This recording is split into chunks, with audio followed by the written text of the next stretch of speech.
Welcome back to Rocket Talk. It is now episode 17, and for the first time in a couple weeks, all of us are here together. I am joined by Connor and Johnny, and actually, before we actually go into more of our goofy stuff, Connor and Johnny, who as many of you may know, do live in Minnesota, and Minnesota has been hit quite hard with the death of George Floyd, and then all the protests that have gone on since then.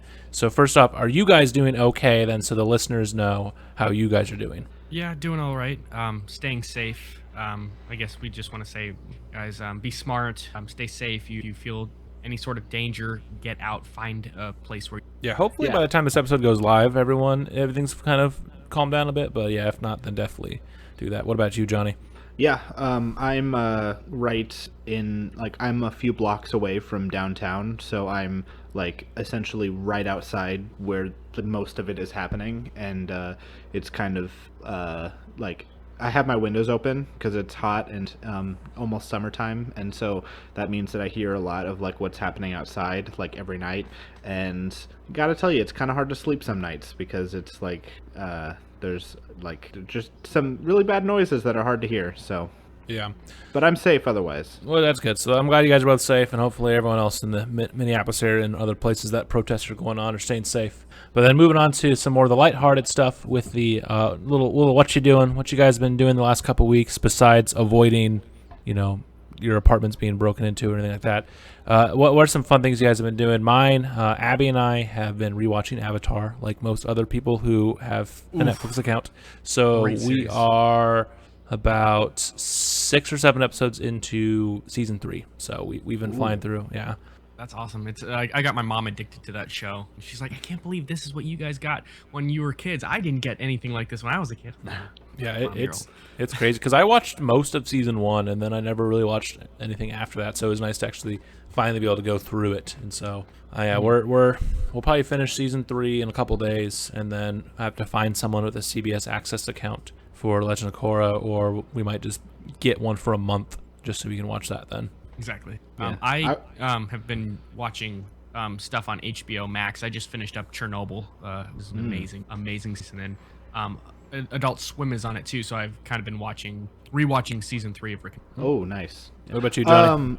Well, speaking of Adult Swim, real fast, there was a Netflix show called Tuca and Birdie, and it was in the style of, and I think it was the same creator as BoJack Horseman, but it was about two friends that live together. One's a toucan and one's a bird, just some kind of like small bird, and they have weird like animal slash human hybrid animation. Anyway, it's moving to Adult Swim. It got canceled from Netflix after season 1, but it's moving to Adult Swim, so I'm excited about that. So that's a show I'll be keeping up with. But as far as what I'm doing, I have been watching a lot of Netflix as well. Right now, I'm watching Supernatural.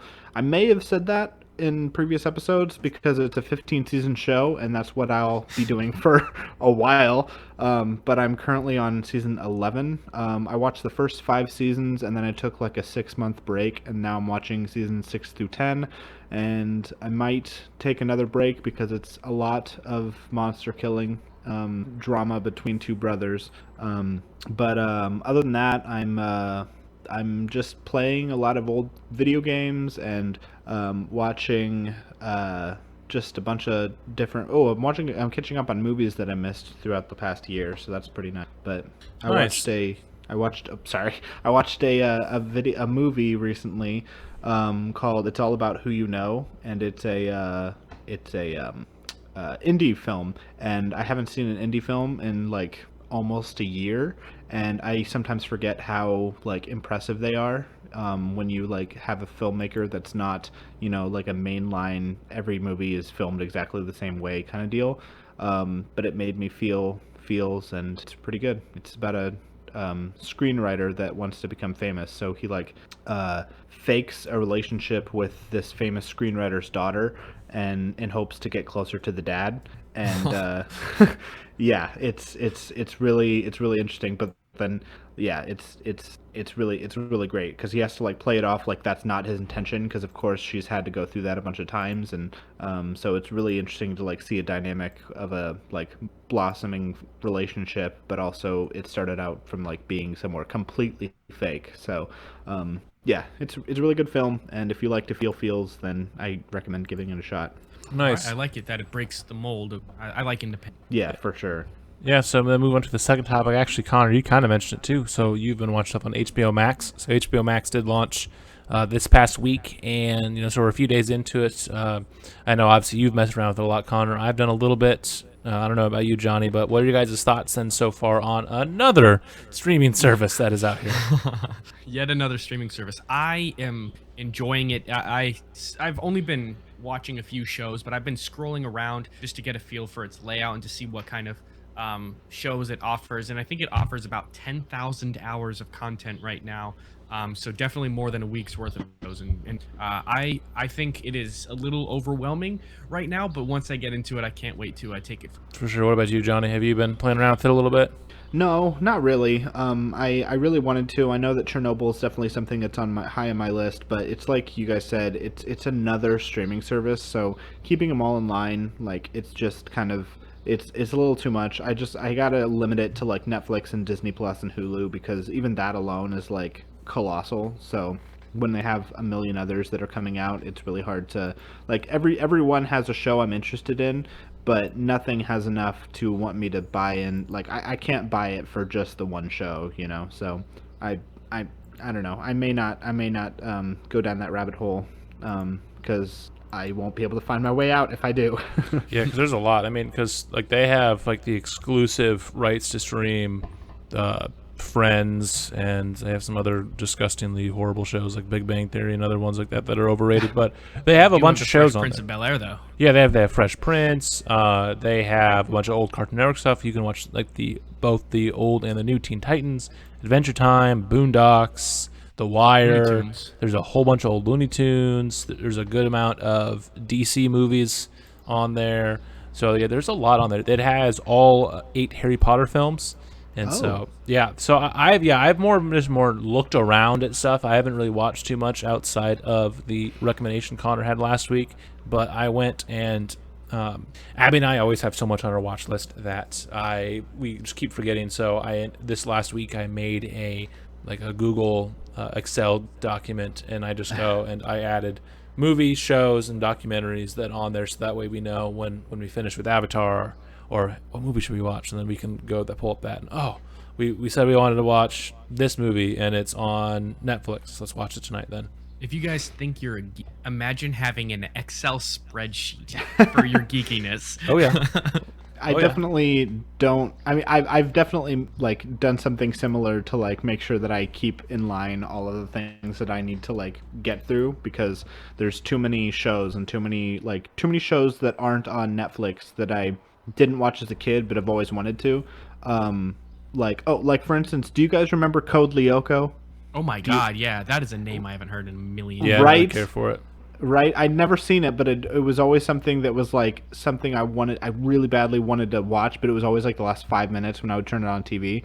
Anyway, that's like one show that I like recently found online, like not found it, but like somebody brought it up, and I'm like, oh my God, like I forgot about that show, so I had to add that show to my list as well. And yeah, There's a lot of that in HBO Max where it's like I recognize sort of it from like promotions on Cartoon Network and stuff, and it's got a lot of Cartoon Network stuff on there, and I hesitate to watch it because I know it's not going to be good, and it's not going to live up some to of the what Cartoon I've Network built stuff, in my some of those mind. Cartoon Network shows on there are really good. Let me go pull it up again, because they don't have everything. Like they don't have Ed, Edd and Eddy or anything like that, but they have Adventure Time, Amazing World of Gumball, Apple and Onion, Ben 10, the Ben 10 reboot, Ben 10 Alien Force, Ben 10 Omniverse, Ben 10 Race Against Time. There's a bunch of Ben 10s. There's Chowder, I had Clarence. no idea there was this many Ben 10s. Yeah, I always thought there was 2, and then I knew they did a reboot, so I guess there was 3, but I guess there's another one. It was like after he became like a teenager or an adult, and there was like 3 series where he was an adult, I think, and then they rebooted it recently. Like my niece and nephew were watching the new one, and I was like, "Why is the animation weird?" And they're like, "Oh, I guess they like just did it over," which is weird because it came out in like 2004 or 5. Yeah, it was like it has both the original and the reboot Powerpuff Girls on there. Wow. And yeah, so there's all the Ben 10s, Chowder, Clarence, Craig of the Creek, whatever that They is. have Foster's Home. Yeah, for Imaginary as Friends. Foster's, Oh, that's Flapjack, Mighty Magiswords, both Powerpuff Girls, Regular Show, Steven Universe, Uncle Grandpa, Victor and Valentino, and We Bare Bears. Foster's was on Hulu. I wonder if it still is. Okay, yep, it looks like it still is. That's Yeah, good. because Hulu has a few more, and Ed and Eddie was on something relatively recently, I think, too. Maybe it's on Hulu, but it has some decent ones. The biggest ones that I'm happy about is that it has Dexter's Lab and the original Powerpuff Girls, because those two are fantastic. Yeah. So I have no interest in watching most of the other Cartoon Network shows. I never cared for Gumball or Chowder or anything like that. I think so. a lot of those were past our time. Yeah. Like they were after we would watch them anyway. But a lot of people say that oh God, what is it? Steven Universe is apparently really good. That was kind of past our time of watching cartoons, but a lot of people who are our age that went back to it said that was a really good show. So Yeah, but their that might be fans something are that crazy. Are they? Yes. We might get It's one into of that it's one of topic. those shows like Supernatural or Doctor Who, where their fan base is almost a cult. Oh, yeah. Well, yeah. I've been watching Supernatural, and the funny thing is, they're very self-aware of their own fan base in the show because they have a character who's a god, not a god, but he writes whatever books he writes are part of what actually happens, and so he's saying he's a big fan, and so he writes all of these stories, and then they actually happen in real life, and he talks about the crazy fans that are buying the books, and it's very, very real, and it's I think it's really funny that it's kind of how the fan base is for a lot of shows. Yeah, I mean, the Adult Swim selection though is pretty fantastic. So they have Aqua Teen Hunger Force, Boondocks, Dendy Tavorsky's Primal, Home Movies, Metalocalypse, Rick and Morty, Robot Chicken, Samurai Jack, and Space Ghost Coast to Coast. So that's Yes. the Primal is the only one of those shows that I have no idea what that is, but all those other ones are all fantastic. So I'm definitely got to go down the rabbit hole of some of these old shows again. Of course, watch Uncle Ruckus yell about people being guilty and all that, and all the other Uncle Ruckus shenanigans. But yeah, it's great. It's only been out for I think since the 27th or so it's not enough time to go through pretty much most of it, but I'm excited to get through. I did want to watch some of these older Cartoon Network shows or Disney Channel shows or whatever or not Disney Channel, Nickelodeon shows I hadn't gotten to watch, but also there's a bunch of old classics from the 40s and 50s I wanted to see all that. But if you guys have HBO Max, just let us know what you guys think. Yeah, and they're gonna be adding stuff throughout, just when it rolls through on the regular HBO networks. They'll be getting movies in next week. Ad Astra is getting added throughout the month of June. Dr. Sleep, Ford v Ferrari, those will be added as well. So yeah, I'm excited. I have a few shows on my little watch list thing that are on HBO Max. I have a couple shows and a couple movies and a bunch of documentaries because there's a lot of documentaries on there that definitely look interesting. Are you guys gonna watch the Snyder cut of Batman versus Superman? Absolutely. I guess. Or, I don't know, man. Excuse me. Justice Suicide- League? Not, Justice thank you. League. Justice League. Words. Wow, you're not a nerd. I'm not. Yeah, of course I am. I mean, I've only seen Wonder Woman and bits of some of the other stuff. So maybe I guess I'd have to go rewatch and sludge through Batman versus Superman before I watch Justice League. There's the extended edition of BVS that is far superior. What I'm predicting to be the equivalent to what the Snyder Cut will be for Justice League. And anybody that watches BVS, the original, the theatrical version, and said they didn't like it, I always urge them to find and watch the extended edition because it adds an hour of content, which is actually what makes a lot of things better and makes sense for the film. And Exactly. it's just then that's so what they're much doing better. for Justice. I Right? think, Yeah. just shy of 4 hours. Like that. Yeah. Yeah, so we'll see how much of it gets cut out though too, because it's 4 hours of the cut, but also that was a rough cut. That there's still going to be a few things for pacing and all that, but it'll be interesting to see how much of that 4 hours does make it out. But yeah, it's fun so far. Another streaming service that we have, but hey, that's just the way things are nowadays. Everything has a streaming service. And then moving on to our next topic, Super Nintendo World. We have seen some more progress of it, so definitely want to hear you guys' reactions on that as we continue to see this place grow and grow before it does open eventually. I'm super excited about it. Like I saw the original art that they had, and I wasn't sure how true to that they were going to be, but from what it looks like, it's almost one to one exactly what the art was, and I could not be more excited. The only problem is that it's premiering in Japan, and I absolutely would drop money to go fly to Japan on premiere day, but I wouldn't be able to do really anything because I'm sure that all the lines would be a mile long. And I mean, if it's in Japan, Japan is full of people who love Nintendo, so like it's going to be a big deal. So I don't really know how I would be able to experience it in a good way. Yeah, But you'll probably have to wait for a little bit because that initial first couple months, it's gonna be just insane. I mean, the nice thing is yeah, like knowing that it's in Japan and like how efficient the Japanese are. They'll probably have some sort of way figured out that will make it quicker than like going to like a Six Flags here, but it's still gonna be a long line. And yeah, that's especially like those first few months. It's gonna be every tourist that goes to Japan that's going to that amusement park is be going to the Mario thing basically. yeah, for sure. So I mean, I might wait like another year or two for it to come to Florida first, but then again, I'd have to wait after that reveal for or release for the Florida park until that I would be able to go and actually enjoy it. So I don't know. I'm hoping that it's as great as can be, because the day of release I'm gonna watch everything I can on YouTube and see exactly what it's like from people who are there. I'm gonna learn all about it because I've been waiting for this for like 5 years. So Yeah, the trailer. I remember you showing me that trailer before we were about to start another episode of Nerdmageddon, and I just like I shit a brick. And now to see, to put it lightly, now that I've seen the progress, it's holy cow! But you already said it. It looks exactly like they promised, which is amazing because you don't want to have that disappointment of it being like half as what they promised. But Well, think about yeah, like I think I Galaxy's would Edge also, and all that. Like, I mean, like I haven't been to it, but I know everyone that's been to it loves it. But the videos, because they had to do a little more with the imagination, the videos make it seem cooler than I'm sure it actually is, because like they have the more of the stuff with all the ships flying and all that you can't get, and so it's gonna be interesting to see what it comes to. But yeah, it's amazing that it's the little bit we've seen looks pretty much like we saw in the trailer. Exactly. Yep. Exactly. yeah, I'm super excited. I actually would pay to go in there, and Em and I do have Japan on our travel bucket list. So if we go, we'd have to. It's just like they're twisting our arm about it.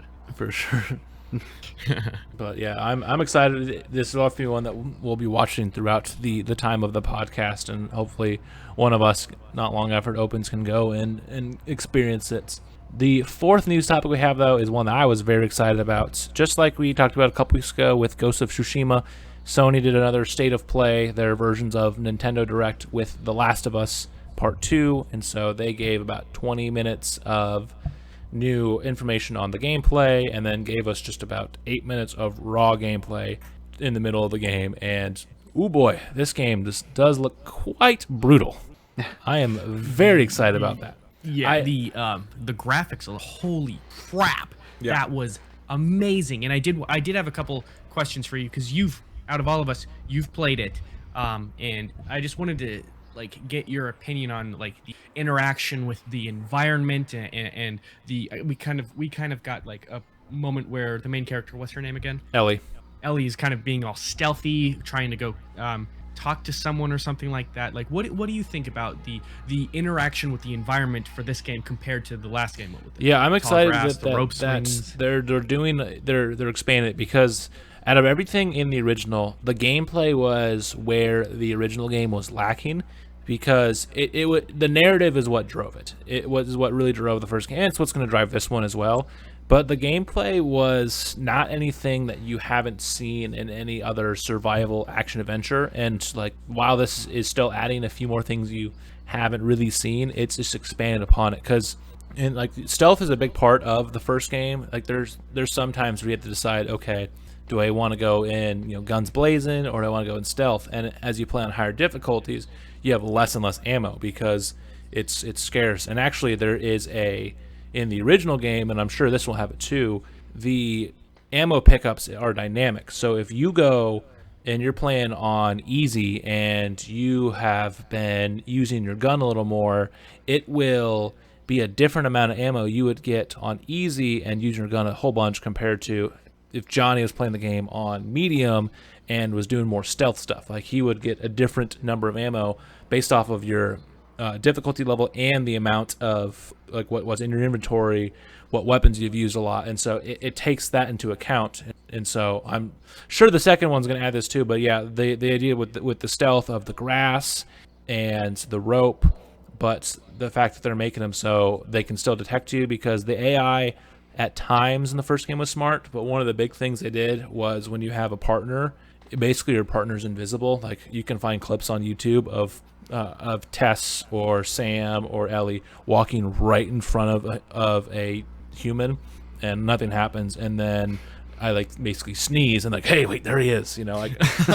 So I'm so excited about it though. I have been playing through on the Twitch. I started playing through it again, so I can hopefully get that done before the sequel comes out, and then I will play through it myself and then probably play through it again on Twitch as well. But yeah, I am so excited about this. I was actually at work when this premiered, and I was like, okay, I need no one to bother me for my last 20 minutes of work so I can get this in. So I watched it while I was finishing up my last few things, and oh man, it looks amazing. I did have a question. So it sounded like from the state of play, leaping over holes and trenches wasn't much of a thing in the first one. No, Is you that can true? you can like jump over, like you can mantle over like a tree branch or something like that. But yeah, there wasn't much jumping you could do. It's the same in God of War. You're very grounded in your moveset, and so they've expanded upon the moveset a little more, so you have a little bit more freedom with it. Okay, and workbench. That wasn't a thing. No, it was. It just that they're expanding upon it, so you can go and there's gonna be more stuff you'll be able to find in it. Because like in the first one, it would be like you get like a marksman rifle, like a musket or stuff like that, and so you get your marksman rifle and you can get a scope, but there's going to be from the sounds of it, going to be like more attachments. Like you could get maybe a sight for your pistol or a extended magazine for your like a rifle or something. So they're going to do more. It's going to expand upon it, so it has a little more customization on it. I love it, from what it looked like. The facial animations just looked so good. Like just Ellie's reactions, Ellie more than the other characters. But I mean, because obviously she's the main character. But it looked like the work that they put into making her look realistic was really great. Yeah, because the first one pushed the PS3 to its limits with its facial animations, and it's really good. But yeah, just the leaps and bounds difference between the animations of the PS3 version of Last of Us 1 to what this will look like on a PS4. Yeah, it's insane. It's some of the most realistic facial animations I've ever seen in a video game. And I don't know anything about spoilers, so I can't confirm anything.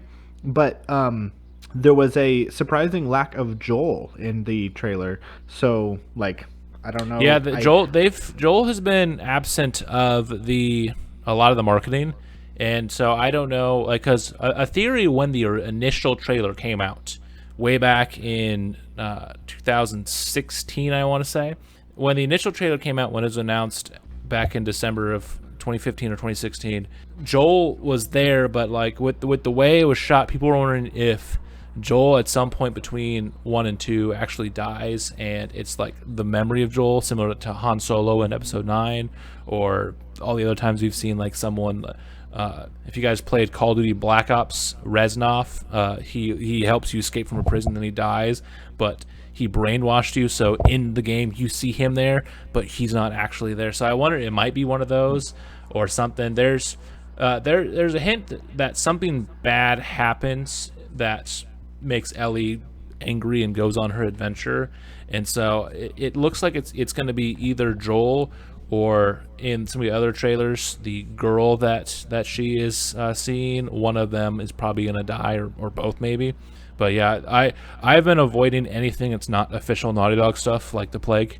They actually have used the new Twitter feature that that they added. So only because you can do it to either only people you follow who follow you, or no, only people you follow can reply, or only people who are mentioned can reply, because someone leaked information and then like every post of theirs it would just be flooded with spoilers. So like I have not like I haven't looked at any replies of any Naughty Dog or PlayStation tweets for the last like 2 months. But now this new thing, with this new thing, Naughty Dog tweets something, no one can reply to it. So that way they can avoid spoiling the game for people. Also, I had one more question, and this is more like what you think. It's like theories and stuff like that. By the way, it was World at War, not Black Ops. No, Reznov's in Black Ops. Yeah, pretty sure it's World at War. But he's in Black Ops. You're both wrong. No, I would know what I'm talking about. It was actually Assassin's Creed. So Reznov is the one who helps you in World at War when you're playing as whatever his name is. Like it's not Nikolai, but it's something like that. So and then because the Black Ops games are spiritual successors to World at War. So in World at War, when you're playing as Mason, you go to Vorkuta to jail, and in Vorkuta you meet Reznov, who helps you and the other prisoners revolt and escape. And then Reznov dies in the process of escaping. But he went and the brainwashing that the bad Russians did to you, the Soviet Union did to you, he goes and he hacks it and he does partial brainwash himself. But the memory of Reznov like is in your brain still, and there's times that you see him for a bunch of missions, and it actually is just like a part of his imagination. But Reznov is also in Black Ops 1, and it is still Gary Oldman doing it, and it's still fantastic. Yeah, Connor. Yeah, Connor. Don't talk to me about Call of Duty stuff. I know what I'm talking about. I should have known about Assassin's Creed. So this fresh new enemy that was kind of that was hinted at during the state of play. Do you know if there's any theories about what? Sounds like an animal. Animal? Because if you listened to it when he says it, there's like a sound effect that sounds like an animal was like growling or roaring or something, like a bear or something. So maybe we'll get one of those, because there are going to be dogs in the game too that will attack you, and actually if they pick up your scent, they showed that in the state of play, you'll have to either really move a lot or do something to get rid of your scent. And so we know there's going to be unaltered dogs. Maybe it'll be some sort of zombified dog from the infection, or an infected bear. We're just going to get maybe the mutation just got to an animal too. So is that not in the first game? There's no like animal mutants? No, it's all humans, because it's a real disease it's based off of. It's the cordyceps virus. It's one that affects ants. Yes. Yeah, I heard about that. And so it's the same thing where it will go and basically the fungus takes over the brain, and like their head basically turns into a fungal outreach, and so that's where the idea came from. And then it's basically a modified version where it would have affected humans instead. And so we'll see, because there's different levels of infections on humans. But yeah, you don't see anything with non-humans. There's not a whole lot of non-humans you run into in the game, but whether they're infected or not. Like there's a couple dogs you see at the beginning that someone was selling inside the inside the towns and all that, and like there's horses you ride, but there's not a whole lot of actual like, oh hey look, here's a so and so, or here's a that. So all right, well, that state of play made me really excited for it. Very excited. It comes out right before my birthday, so that'll be definitely. Happy birthday to you. How many times are you gonna plug your birthday on this podcast? All the time, man. Well, I mean, June is now here, so almost tomorrow. Well, by the time this post, it will be. Yeah. So I'll definitely be watching that. And then our fifth thing then, and our last main one before we give a couple brief thoughts on a recent release, is Sonic 2 was announced. So we're getting a sequel to the film, and I am excited about this. The one thing I need Barack Obama to make a cameo in this movie, and he needs to chuckle and say, "You mean the Chaos Emeralds?" Just like the meme, because I need that. There's an old, it's one of those like Twitter accounts where it pulls from random fan fictions, and somehow there's one where Obama chuckles and says, "You mean the Chaos Emeralds?" and it's become a big meme. And I just want Obama and the Chaos Emeralds to make cameos in this movie, just so that joke can be made. Like he actually, there's video of him actually saying that. No, like it's like a fanfic thing. Oh, gotcha. Okay. And so I want Barack Obama to actually be in the movie so we can have this cameo.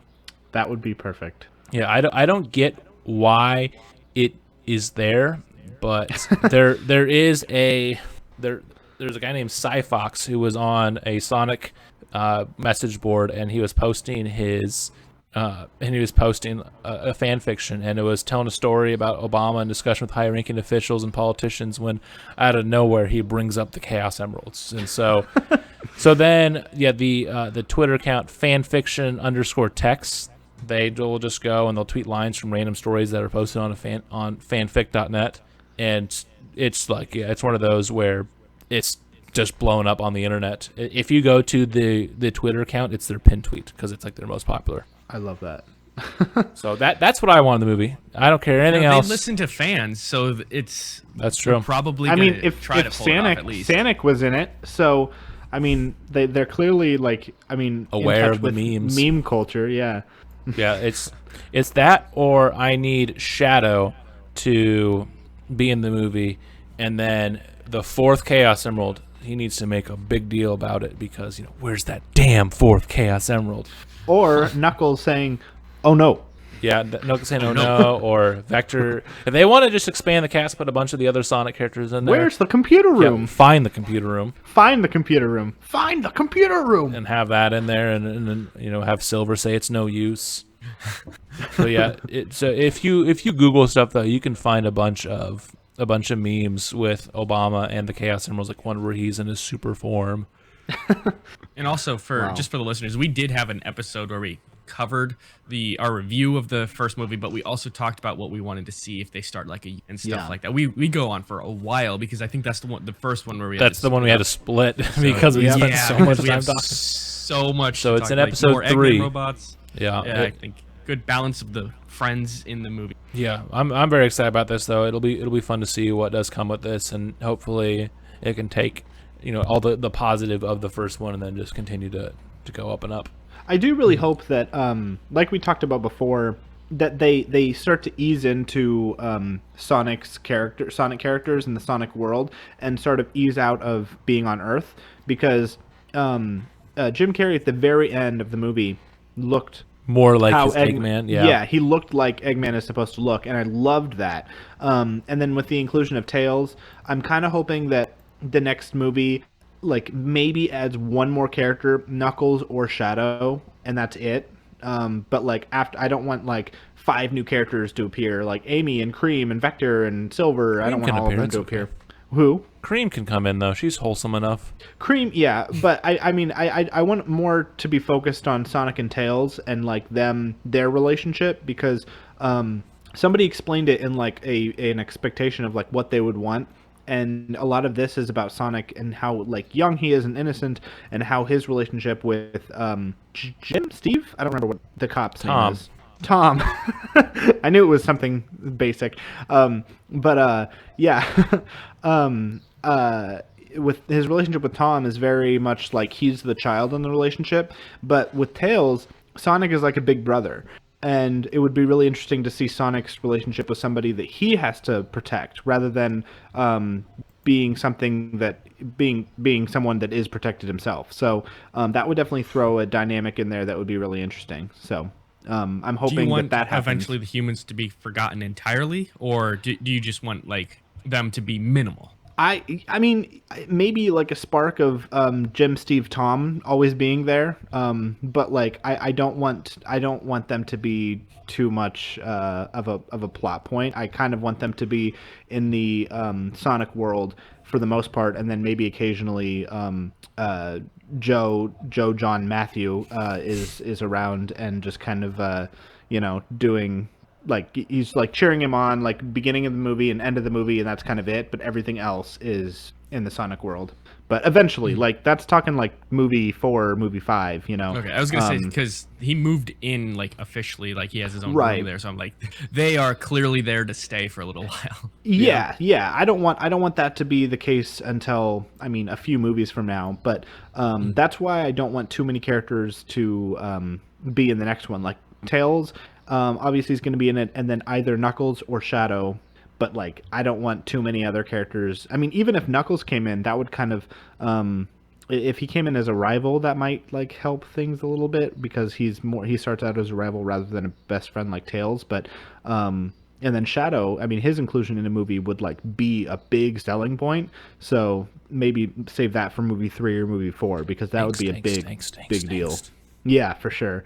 So I don't know. I'm hoping that that we get more Sonic World in the future, but For sure, not right away. For sure, yeah. So sequel's coming, so we have that to look forward to, and it'll be fun to see what comes to that.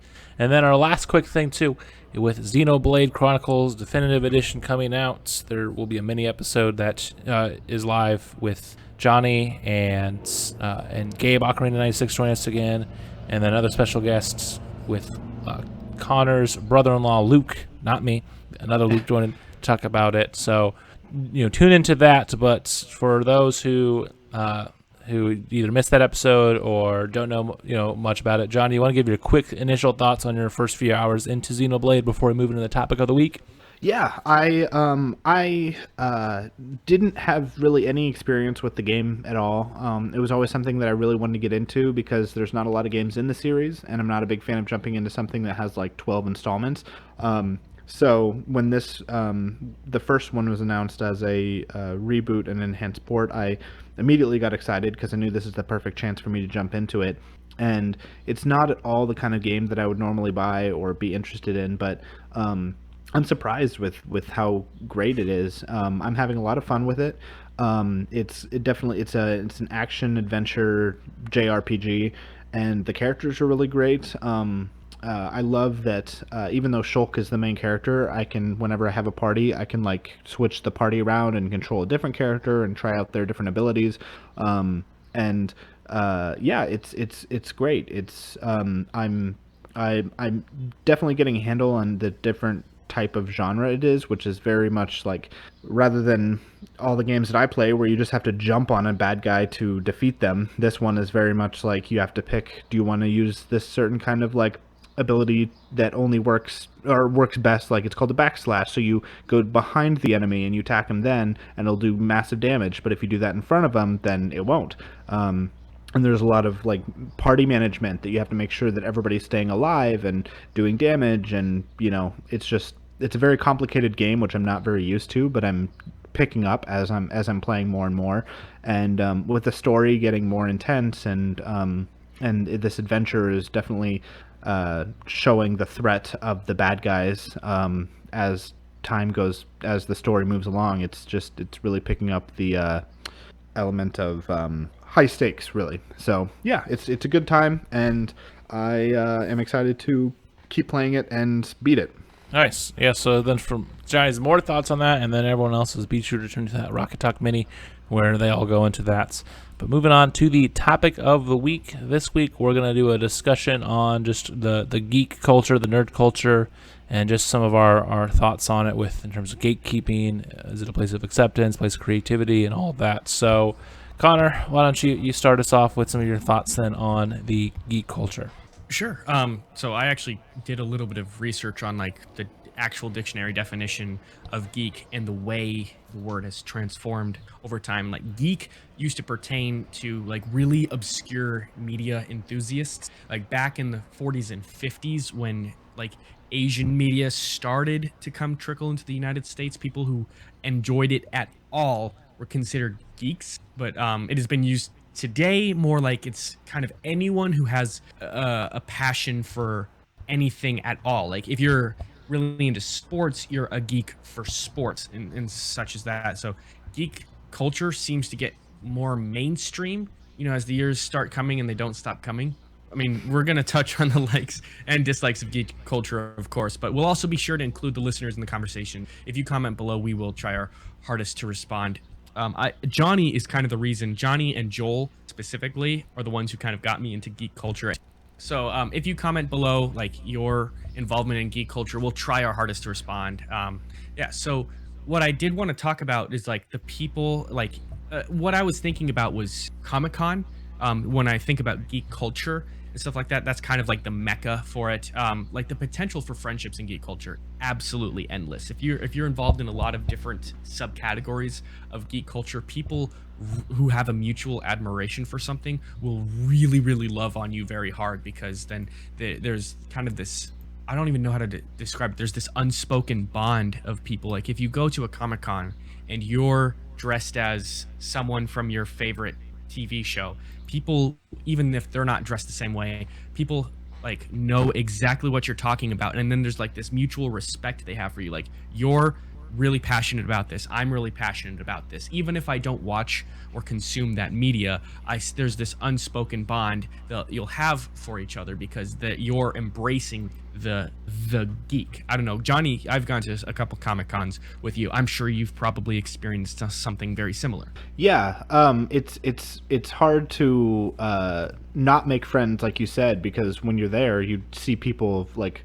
that are fans of really everything, and so whenever you see somebody that's like dressed up as something you recognize, you stop and you're like, oh my gosh, are you so and so? And they're like, yeah, and then you get talking about, what interests you have in common, and it's super easy to connect that way with other people. The environment itself is kind of a conversational starter. Yeah, exactly. I mean, everybody's going there to be themselves or be the parts that they love the most or identify with the most, and seeing people that are really free and open about sharing themselves that way is really really nice. And I'm always at my happiest when I'm there, because I know that, like, I mean, even if I go as, like, we've gone there as press before, but when we do that, even that's a lot of fun, because we get to see other people that are doing things and being a part of things that we are diehard fans of. So, yeah. So back in like the early days of like geek culture, it was a place of acceptance. However, I mean, nowadays it's like being a geek or loving some sort of media is more and more mainstream. So the definition itself is kind of evolving. I don't know. Do you guys feel that way? I do. I think that it's a little bit more. I mean, like everything, it's kind of in degrees. Like I think that it really depends on how far you go into it. Like if you just watch something in a casual sense, and then you might go on to like some some website that's like for fans only, and you'd see a lot of people that are a little bit more toxic than others. I think it's easier to find the negatives if you're online. I don't find that as much when you go in person, though, because it takes not always, but it usually takes more diehard fans to pursue something in person and go to a specific Comic-Con or go to a specific booth or whatever. That would be like, I'm just here for fun. I'm just here to, be a part of the community. But when it's less of an effort to go online to a website or whatever and tell people that they're not allowed, that's where I think you'll find more negatives in the community and more of the gatekeeping. Oh, for sure. In person, it seems like people are very welcoming and have open arms. And of course, there's exceptions to every rule.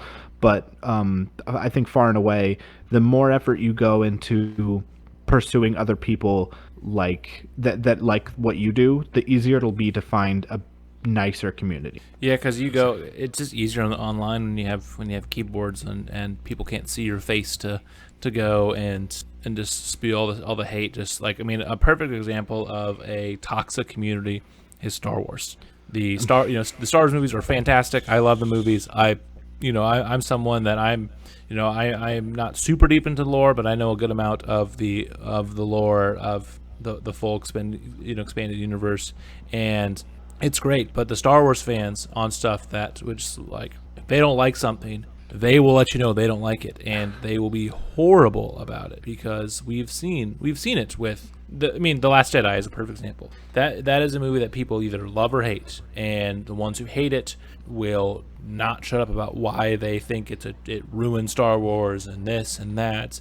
And then we see it too, where most of the female actors, most of the actresses in the Star Wars sequel trilogy, have deleted some form of social media because they were just getting so much hate for it, whether it was a character that was disliked like Rose, or even characters that were liked like Rey. Like we've seen Daisy Ridley like go out of the backlash that she's gotten, and like she is like one of the characters people actually liked in the sequel trilogy. And so the Star Wars community is full of a bunch of toxicity and can't always be a place of acceptance. And then just in general, I think one you can see a lot of that can be an issue is the lack of acceptance for female fans. You can see a lot too. A good one is the gaming community, with all of the stuff that's gone on over the last few years. That's you see some toxic masculinity of men who will block out trying to let female gamers in and say, oh, Call of Duty's not for you. Go play The Sims. Go play Animal Crossing. And it's like, if a girl wants to play Call of Duty, who cares? Like if she's good at it, like if I'm squadding up with someone and it's a girl, I'm not going to care if it's a girl or if it's a boy, if it's someone who is non-binary. I just want them to be able to to be fun to play with, and if we're trying to win a little more competitively, that they can hold their weight.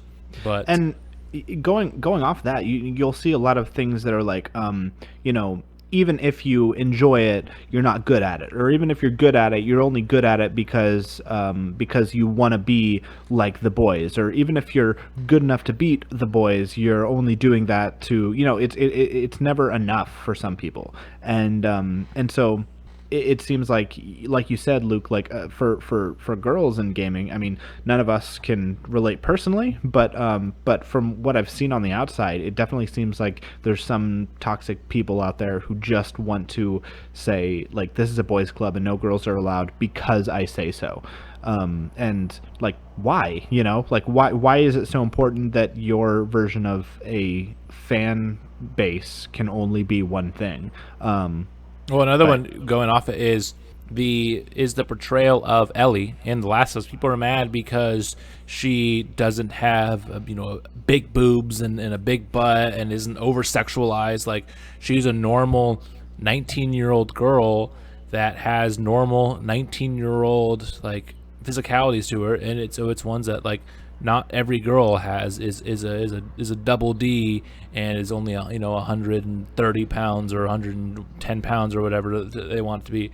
It's like people got mad that she doesn't look like an over sexualized person or like Harley Quinn in Birds of Prey, because she is not in skimpy clothing and she's not over sexualized as much as she was in Suicide Squad or in some of the comics. What I do love about the internet and about like chat rooms and stuff like that is it can bring us closer together with fans, with anyone with a mutual admiration, anything. However, it does give voice to people who are looking for something to shit all over. Exactly.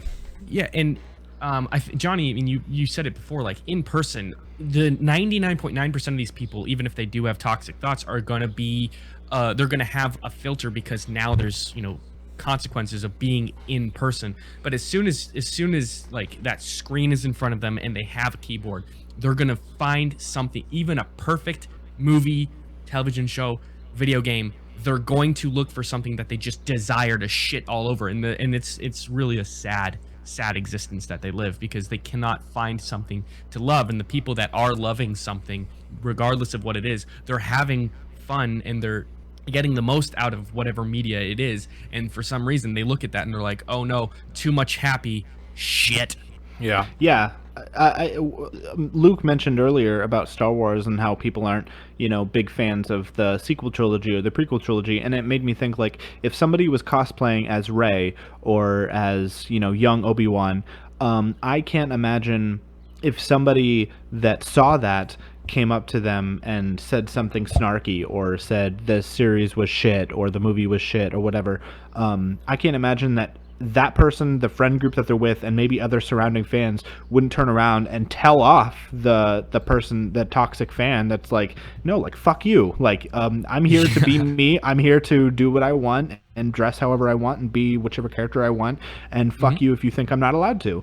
Well, it's so stupid because if you like something, there's gonna be someone out there who thinks you're not allowed to like it. If it's something as divisive as The Last Jedi, if you can find enjoyment out of it, some of these people are gonna come out and be like, it's a rule that you're supposed to hate it. Well, how about you go fuck yourself? But one of my favorites too is that goes back to just how bad the community can be. Was Natalie Portman, who at Star Wars, who was Padme in the prequel trilogies, wore a shirt that said "Stop Wars" in the Star Wars font, and some neckbeard got mad and was like, "I bet she hasn't seen the movies." It's like, bro, she's literally in the movie. She's one of the main characters of the entire prequel trilogy. It's like, how dumb do you have to be? And like going back to the female thing, that's something you see a lot of. Another one you see it in a nerd culture is the sports culture, with the gatekeeping you get with a female fan, where Connor can be a fan of the Green Bay Packers and be like, "Oh, what's your favorite Packer player?" And you can say, "Oh, Aaron Rodgers." They're like, "Oh, cool." And then, like, my girlfriend, who likes the Carolina Panthers, they can be like, "Hey, who's your favorite Panther player?" And she'll be Steve Smith, and be like, "Oh, well, tell me what Steve Smith's catches were in 2004." And like, and they'll do stuff like that where it's just like, I mean, she knows this stuff because she's such a diehard fan that she like has consumed so much Panther information and media and all that. But like, if she didn't know it, who cares?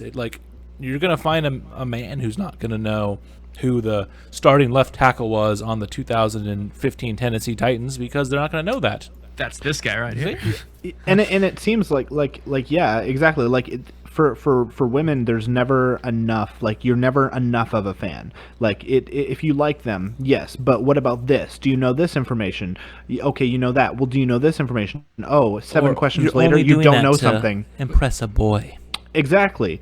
And like, it doesn't, all you have to be, the only one who gets to decide you're a fan is you, like, you don't have to, like, I like I talked about earlier, I just started playing Xenoblade. I'm a Xenoblade fan. Do I know how the even first game ends? No idea. Don't know what the plot twists are or anything. But, I don't have to know anything more than that to be a fan, just like girls don't have to know, like, they don't have to know everything about anything to be a fan of what they say they are. But the thing is, though, they do. Like, most people, if you claim to be a fan of something, a pretty big amount of, or a pretty large percentage of the information you would need to know to be a fan. Mm-hmm. That even if you don't have that, it doesn't discredit you. So. Yeah, it's like, who's out there with the checklist to make sure the clipboard, like, okay, do you know this, this, and this? Okay, you're not a true fan. But like, if someone's admiring something you like, welcome, have a good time. It goes as simply as let people enjoy things. Like, just let people enjoy things. It's really that simple. Yeah. No one's stopping. No, like somebody else's enjoyment of the thing that you enjoy does not diminish your enjoyment, or like, Exactly. the creators of whatever you love are not going to shout you out and be like, "Oh my God, thank you for being our number one fan." So don't try to gatekeep, don't try to kick people out, because who cares? Who really gatekeeping cares? gets so annoying. I'm in a Facebook group for, it's called the Defend Pop Punk group, so it's mainly about music, and just the amount of gatekeeping and just the amount of just like toxicity that's in that Facebook group, I like hate that group. The only reason I stay into it is to see like the dumb fights people get into. Like, it'll be something like, people will get so mad and be like, "Oh, I like this pop punk band," and they're like, "Oh, how can you like that trash?" And it's just like, who cares if someone wants to like Blink 182, or someone wants like Yellow Card, or someone enjoys this rap artist as well as pop punk? Like, there's just so much random stuff in it, and it's just like, why? Yeah, exactly. I actually, like you, I was in a Bob Dylan fan page on Facebook for 6 years, and I just left. It was towards the end of 2019, because they were really late to the party, but someone shared Post Malone playing an acoustic Dylan cover, and a lot of the older fans, like the OG Bob Dylan fans, are just like, well, he's not really a Bob Dylan fan. He doesn't really know the history behind these songs. So, and how do you know? Yeah, exactly. Exactly. I just posted, like, you are turning. It was a long rant, and it wasn't on just the particular. Ooh, a Connor rant. I haven't seen one of those. I was on the in a timeline. I while. was like, and it was just like, you are turning you are turning new Bob Dylan fans away by not accepting the acceptance of older music by younger consumers. And I think I got, I don't know, it was like 1,200 likes on that by a bunch of people my age, and a lot of like grandpas being like, oh, you guys, you don't know, you're 17. Like, it was so stupid. I left because it was so toxic. The embrace of new fans for some reason is just beyond comprehension. It's like they almost don't want to share it. Yeah, but why not? So the only reason I could see why someone would want to, one that you get is some of the more alternative scene of artists, like 21 Pilots is a good one, where a lot of these fans who found 21 Pilots prior to Vessel blowing up, before Car Radio and Oh Just Leave and all these other ones were like huge on the radio. It was ones that like people found them, and this was their escape, when they were struggling in middle school and high school, when the bully was mean to them and all that. And then that same bully now was loving 21 Pilots. And so I can sort of see when like something they found was like their solace during a rough time, and then the root of that bad time is now enjoying it as well. But that's not the same as letting an old person getting mad because someone young is also describing Bob Dylan and they're enjoying Bob Dylan's music. Like, just let them enjoy it. If they enjoy it for a different reason because they've found it on some random, if someone found Bob Dylan because of Post Malone covering one of his songs, awesome. Like, that's how some bands can get noticed. The only reason why I Prevail is a band that has made it is because they covered a Taylor Swift song. And so like if that's how they got noticed and that's how they build fans, cool.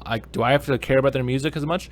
No. And but it allows people that maybe didn't like heavy music to find a band that can open that gateway to them, and instead of gatekeeping it, just like, hey, they're not my cup of tea, but I'm glad you like it. Here's some other stuff to check out. Exactly. Same with Bob Dylan.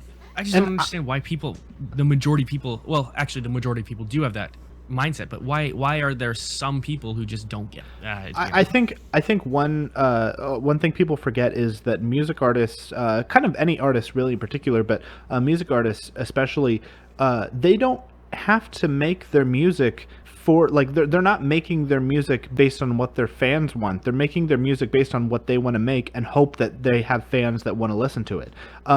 Good point. And just like Post Malone wasn't thinking like, you know what, I really need to appease the Bob Dylan crowd. He was probably like, oh, I'm a big fan of this song, so I'm gonna make a cover of this song because I'm such a huge fan. And maybe he did think that I'm doing this to appease the Bob Dylan crowd, but who knows? Unless he says it, and even if he does, I'm sure that he wouldn't go out of his way to make a song about something he's never really cared about. So like it's not the artist's job to do strictly what the fans want, because then you're not yourself. You're not what the fans like. You're what the fans. You're the fans. Then you're not yourself. If I can bounce off that, a lot of these people, maybe they get on the train really, really early. Like maybe they discover a YouTube channel that only had like 300 subscribers, and now all of a sudden this person really big. It's been a couple of years. They have 300,000, maybe 3 million, and they think that because they were on the train so early, they now speak for that person, or they are now the end-all be-all opinion of what this person's content should be. And it's because it's a type of ownership, and it's so toxic that they think they own the person because, well, I was your fan from the beginning, so how come you're not sticking to what I know? Exactly. It's like, because people change, artists grow and change. YouTubers, they figure things out. Like some of my favorite YouTubers, I go and I watch some of their old videos, and it's just like, oh my gosh, thank God that you got a lot better at it. Something like Gaming Historian talked about it, where he went and talked about some of his blunders that he had in some of his early videos, and you go watch it, and just all of the poor quality of his filming, the bad editing, and all of that, where it's like now you watch these massive production videos he puts together. It's like, it's a good thing that he did stick to what he was doing in 2009, and that he grew and changed what he's doing now here in 2020s. Exactly. It's a shame to see people become so hardcore fans that they think that they everything. And we've kind of been on the gatekeeping thing for a little while. I did want to bring up to another form of just like another dislike slash critique of geek culture that I don't know if it even bothers you guys, but it kind of bothers me, is the merchandising of, you know, people's love for something. When I go to a Comic-Con and I see 99% of the booths are selling plushies or whatever, or like art and stuff like that. It's just over, like, it's just 100% selling stuff rather than wanting to get together to talk about mutual admiration for something. But do you guys have an opinion? As far as Comic-Con goes, I don't necessarily think that. I mean, I don't really have a problem with it because for me, half of it is about buying stuff that I know I'll be able to enjoy, and half of it is getting to sit in on conversations that I really want to hear. And so I don't. I mean, I can see where you're coming from, that it could be a big deal because like it's more about selling than what you're selling. But that's why I prefer to buy things that are not like everything else. Like, I love art. I love original art, and I actually the art that's the art that's on our new Facebook page is actually from. Hey. Is from an artist I met in person who lives here in the Twin Cities, and I became such a big fan that she's been doing a lot of the stuff that I've had, like, that I've requested for the past few years now, and including that cover art that she made for us. Yeah, like, I think that when you do things like that, when you put work into what you're selling, I think that's different. But if you're just, like, you know, reselling the same, you know, Pokemon plushies, if you've got, like, if you have one Pikachu plushie, you have 5. And, you know, but like for me, you guys listening can't see, but I have art behind me that's from her, that Connor and Luke can probably see. It's stuff that like that like if you put your soul into something, if you're actually working towards it, then that's different. And that's not as much about merchandising as, you know, just a generic, you know, I keep going back to the Pokemon Pikachu plushie, but yeah, you know what I mean. I mean, if you're mad about that, then I mean that's just how capitalism works, and like I mean it makes sense. Like at Comic-Con, they got to make money too, so they can make these things go on. And if that means they're selling a plushie of Tom Nook at this Comic-Con, that's what they have to do, you know. Yeah. Like if there's a plushie of Ketchup from Animal Crossing, yeah, I'm gonna go buy it because Ketchup is the best villager. Don't at me. And you pronounced tangy wrong, but But it's like if I want to go spend my money, I mean, like I my office at work, I have a bunch of just random knickknacks that I have acquired over the last few months. I have my Sonic Mania statue and cartridge. I have 2 Mario Kart Hot Wheels. I have Nintendo coasters that look like NES cartridges. The Mario Odyssey amiibo, and Tech Deck, Sonic Tech Decks, and I just got the mini Funko Pop Crash Team Racing ones that are about the size of, like, a little bit bigger than a Hot Wheel. Like they're very small. I have a Crash and a Nitrous Oxide, and so it's like I have all those random knickknacks, and it's like I had no need for these, and I just got them because it's like, oh, I want this random thing that has Sonic on it, this random thing that has Crash Team Racing. But that's just the way capitalism works, man. I mean, there's no problem with it because I have a bunch of Pops figures at home too. It's just, you know, something about, like, when I see people who have no idea what it is that, like, they don't know the media, yet they're willing to sell the merchandise and stuff like that. I guess it just kind of rubs me the wrong way. Yeah, I mean, that's part of that issue, is just that you can't always find someone to sell that will know it.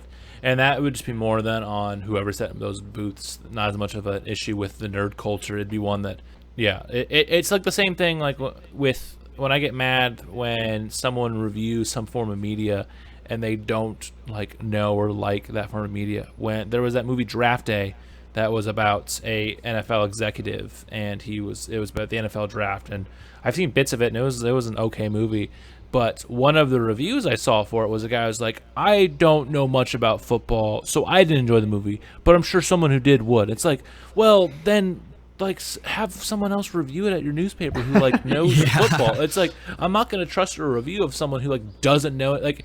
Like if Johnny went and reviewed that movie, like I would listen to his review, but I would probably want to know someone more like Tate's review a little more, someone who watches football and knows things. Yeah. Like, just because, like, I would know his, just like I would rather listen to Johnny's opinion on Zelda over Tate, because Tate hasn't played, like, much, if any, Zelda. Exactly. I saw 1 star out of 5 on Rotten Tomatoes by someone who said, I haven't seen Joker, but I know it's a danger.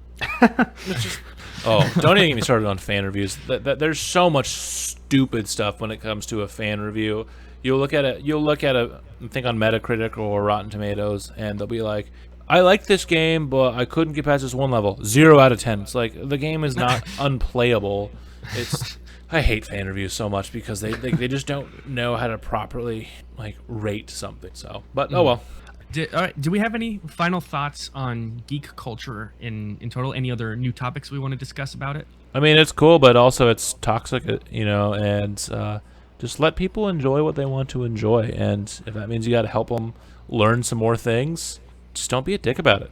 And I guess I don't want to speak about this in a sense like the problem is on the outside, because I mean I'm guilty of it. I think we're all to a certain extent guilty of it ourselves. And I mean I used to be really like whenever you guys know I'm a huge banjo fan, but whenever I would hear people say that in the past, I would kind of like, I wouldn't say it out loud, but I always kind of think like, not really, like you're not really a fan. I would never say that because I didn't want to look like a dick, but I've definitely learned from then, like since then, that like, hey, maybe I should, like my mind should like be quiet because who am I to decide, So it's not always other people. Sometimes it's ourselves, And so if you are somebody that's listening to this and you do have some of the traits that we've talked about, that's okay. Just, fix it. Nobody's perfect. Everybody has toxic traits. So figure Unless out you're what a they bandwagon sports fan, then you're trash. Then you're the worst. Exactly. I was just thinking about people that I know that did not give a damn about the Kansas City Chiefs until 2 years ago, and now big Chief fans. So, but Luke, even they're allowed to be fans. Well, they're fans, but acting like they're all of a sudden they've been big fans their whole life. Nope, that's not. Yeah, well, yeah. Don't pretend to. I mean, don't pretend to know more than you do, but also don't make other people feel like they need to know more than they do. So both are true. Yeah, I was about to sometimes if people are coming off as toxic fans, maybe look to see if you're not kind of full of bullshit and you deserve the hate you're getting. But I think don't we've already talked about how you don't want to be the kind of person that tells other people what they can and cannot be fans of. But also on the other end, don't pretend to be if there are things you don't know about in a certain kind of whether it's a sports team or a video game or a movie series, don't pretend to know more about it than you really do. You don't necessarily need to be like, oh, hey, I know nothing, but I'm just starting to like it, but you can be straight up with somebody and still claim to be a fan, because no one except you gets to take that title away. But just don't shun other people and don't pretend that you know everything before you really do, because that's that's called lying, and that's not cool. Yeah. So love it and hate it at the same time. So that's, I guess. The one thing though is that you have to be a fan of Rocket Talk. That there's no changing that. If you're not a fan, you're lying to yourself. No fair weather fans. I've heard that too. I've heard Rocket Talk is something that you have to like. Yeah, for sure. And now you can like it on Facebook. Hey, look at that. Before we move on to recommendations, then we do have a Facebook page up now, and it is under the name Rocket Bomb to go with the YouTube channel. So that way, once Johnny and Connor decide to start recording some more Let's Plays, once this whole Corona thing dies and Minneapolis stops burning down, we will be recording some Let's Plays, and so we will finally get on that bandwagon following Luke, because Luke's always... I've been streaming on Twitch, yo. Yeah, we have a lot more planned for the future, but the coronavirus is kind of preventing that, so... and the riots as well.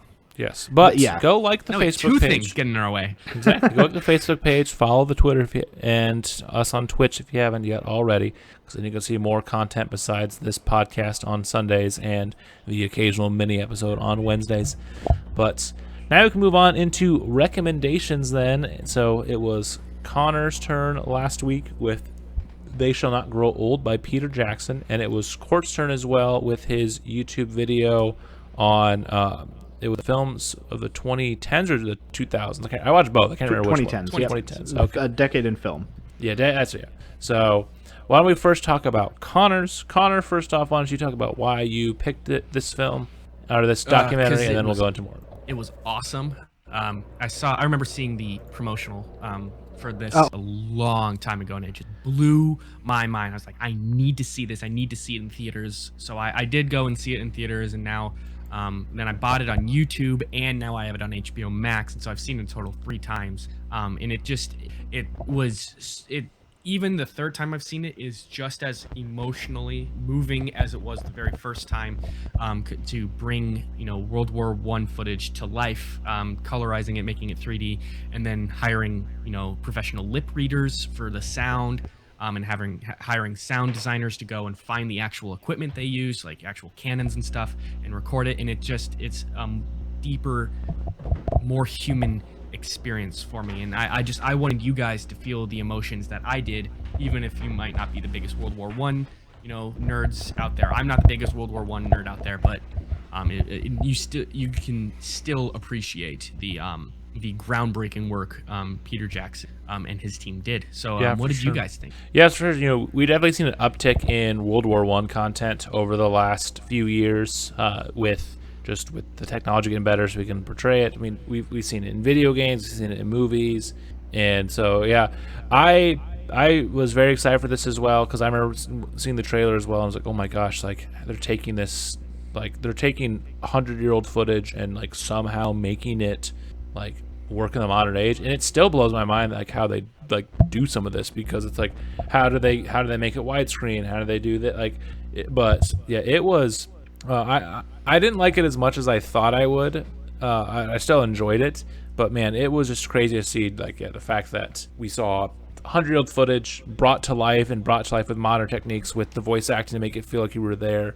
I guess I expected, I think, a little more of a narrative with it, more than just like the soldiers kind of more recounting the war with the footage. But the fact that they had the real soldiers, and you never knew like that they had it, so like they just would go one after another instead of a standard narrative, like, and this point is when Connor was shot in the buttocks, and and the way that it was set up was really cool. It was I probably would have had a little more narrative driven if possible, but that's just me, just because Sure. but I still really enjoyed it, and it's crazy to just think like it's another thing on Peter Jackson's resume of just something incredible that he's done. yeah. The lack of a like single narrative didn't bother me too much. In fact, that kind of helped me to always stay interested, because the perspective kept changing, and it came from different people's opinions. But one thing that I really thought was really impressive, or I guess not so much impressive, but more unique about it, was that it took place in the lives of the soldiers without it all being about the war. It was more about the experiences that they had, like leading up to it, and even after. But it was very much like a day in the life of Yeah, you got to what they find went out through. a bunch of stuff, like all the soldiers that were 15, 16, 17, and they're like, Yeah. "How old are you?" "I'm 19." And then like, "Okay, perfect." Like there was the one point the guy was like, "Why don't you go outside and have a birthday?" And it's just like, jeez, and just They all just this needed bodies. yeah, like all the it's, and then they were just like, yeah, sure, I'm gonna fight for my country, and it's crazy, like all that stuff they went through, and it just makes me happy that one, it's not 1917, 1918, 1919 anymore, and then two, that just like in general things have gotten better with the way things are in wartime. I would not be able to do it either way, whether it was now or back then, but just all the brutal stuff they would have to go through is just insane. There were a couple of different, like, where they didn't show it. Obviously, they had some photos of dead soldiers, but they didn't show like anything super graphic. But they did describe it, and it where like you actually heard the soldier describe what it was like to perform a mercy kill, and like how much it hurt him afterwards. That was a bit. Yeah, for sure. It's a human taking another human's life. Like it's one of those that, oh yeah, ha ha ha, like this. You do it in Call of Duty, it's so easy, but in real life, yeah, it's nothing. And I can't imagine just the trauma, and then also on top of that, just the whole concept that we have of men are men, they don't cry and they don't do this and they don't show emotion, and like all the emotions that he would have went through, and then not having a good way to go through it with like how he was mentally. Exactly. I love how they talked about like certain soldiers. So they had a bunch of people. We don't know how many. The recordings from the 1970s about describing the war. I don't think they ever told us how many soldiers we heard in the film, but some were like, you go through a bunch of different psychological changes in a matter of seconds, and then others were like, I wasn't scared at all. Yeah. And I'd go liked do how it they showed again. the It's just like, spectrum. why? You might be a psychopath. Yeah, I did like how they showed the range of them, not just one or two.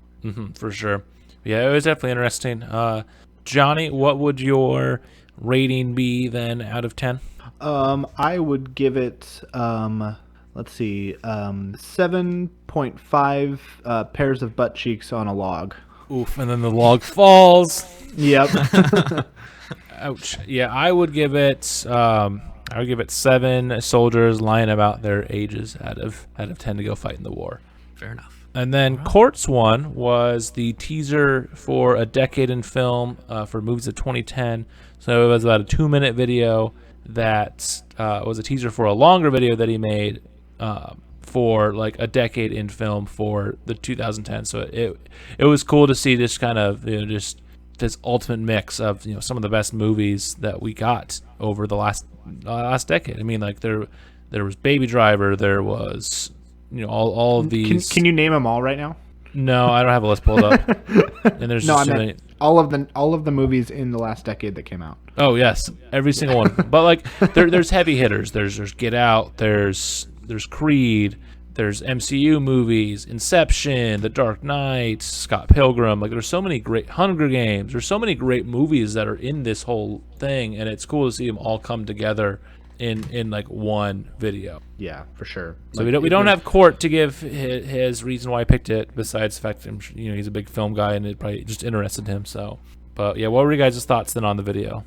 I thought it was great. I mean, you guys know me. I'm a huge movie guy, and so watching this was just like oh yeah, that movie came out. Oh yeah, that movie came out, and like seeing everything that I wanted to see in the past decade, all the great movies and some of the not so great movies, but everything on there was just kind of a major throwback, and it's kind of like, if anything, it kind of made me feel like older, because I'm like, oh wow, like that's like we're saying goodbye to the decade now with this video, and we're just looking forward to like we'll get another like experience full of over 100 good movies and movies that are worth mentioning in 2030, 10 years from now, when we have the next decade of film compilation to look forward to. Just going to be like a sign that we're getting older as time goes on. So Sure. I mean, I couldn't even drive when the decade started, and now here I am in the middle of a city that's not in the best shape right now. So I wasn't in the previous episode.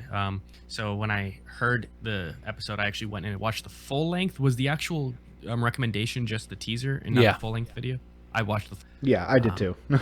And it was great. I love how even the video itself, they kind of took you, risings. It really did make me just be like, wow, this was a decade of films. I mean, there was some absolutely dog shit films out there, but it was all the ones that he showed were just fantastic, and made me also realize, God, I haven't seen a lot of these, so I kind of felt like, I don't know, like I was missing out of something, getting a little bit of FOMO.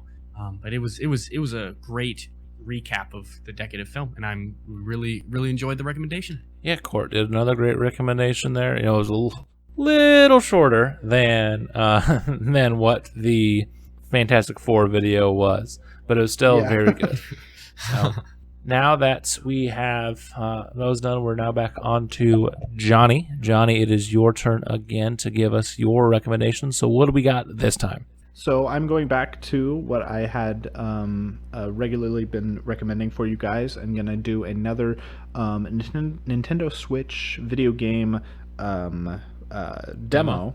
And for this one, I would recommend you guys playing this with your significant others, because it is living in a studio apartment and having nobody else to play with. Playing what is best a co-op game is not the best, so I would definitely recommend you guys play with that. It's called Moving Out. You guys might have heard of it, maybe not, but it's basically. I have the demo downloaded. I never played it yet, though. Okay, yeah, it's a you are a mover, and you're basically picking up furniture and moving it into a moving van, and it sounds very mundane, but it is very quirky and silly and weird and just really fun. And so it's yeah. Let me know what you guys think.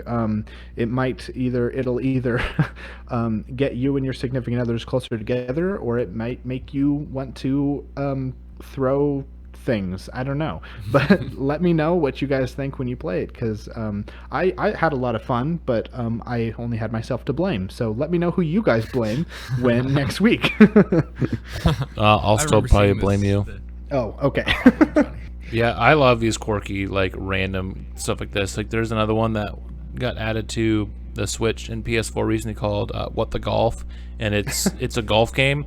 The description says it's a golf game for people who hate golf, and so like it's kind of set the same kind of cartoony, kind of low poly graphics. Like, I mean, because it's a mobile game as well too. It's an Apple Arcade game, and what you do is you start off doing like mini golf, but then you start, like, instead of it being your golf club and a golf ball, you're set, like you're the person, and or you're a car. There's just so much random things that you're swinging to get to the hole, but it just a goofy game like that. Or another one I played a few months ago called Donut County, where it's you're a hole, like a black hole, and then you suck up things, and each thing you suck up you get bigger and bigger, kind of like the Katamari games with your ball, and you just, like, all you do is you just suck up a bunch of stuff, and like that's the whole game, but it's a ton of fun.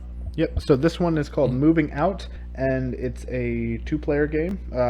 I might be four-player. I'm not sure. I think it might just be two-player. But yep, it's co-op, and so yeah, let me know what you guys think. It's on Nintendo Switch Online service. Alrighty, sounds good. I'm looking forward to it. I will download it, play it, and let you know what I'm thinking, and then blame you for all the issues. So, haha. So that then wraps up episode 17 of Rocket Talk, now that all three of us are back together again. So be on the lookout too for more as in the coming weeks, as things start to open up. We start getting a lot more video game news with the PlayStation 5 reveal we're getting soon, and the release of The Last of Us Part 2, and all these other video game stuff that's coming on that would have been at E3. So definitely be on the lookout for future episodes and mini episodes. And be sure to like our Facebook page and stuff, and follow us on Twitter and all that. So, Oh yeah. heck yes. And let Johnny know that he is a little boy in the comment section down below. Please do, actually. Not true. Yeah, if you made it this far to the podcast, either tweet at us, Johnny is a little boy, or if you're watching on YouTube, comment, Johnny is a little boy, so then we can laugh. Ha ha ha ha. Bye-bye for now. Rude.